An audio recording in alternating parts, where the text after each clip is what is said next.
So, dear subscribers, today I want to talk about Kickstarter. So, Kickstarter is used for games to bring money to famous creators like Yu Suzuki for Shenmue 3, Ragnar Torquist for Dreamfall Chapters. So I gave money to these people and they are well known and it's okay. But why do we stop here? Why do we make shitty indie games or give money to popular game designers? We have another problem, and the problem is Japanese games.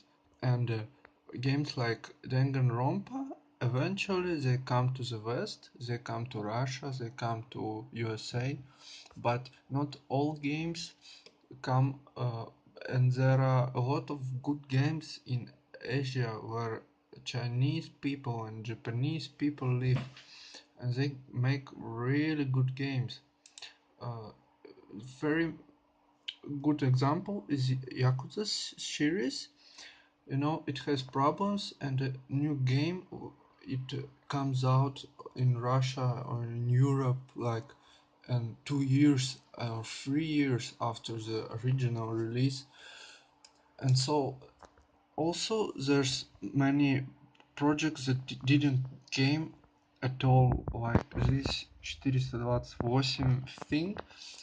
Famitsu gave it 40 из 40, so it's very good, but I want to play this game so bad and there's no English fan translation, so I give you the solution. Asian people go to Kickstarter and make Kickstarters for your games, for Yakuza games. We will give you all our money, so we would like give you 2 millions to translate a game, and it's not like 2 millions is needed.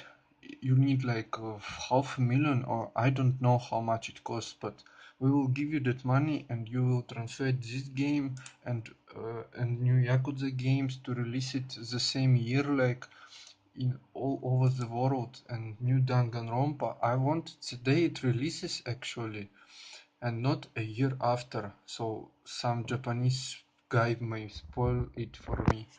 So be sure to check out my video, because I give a free solution. It's for free and you can use it, and we will make the world a better place. So thank you for watching and goodbye.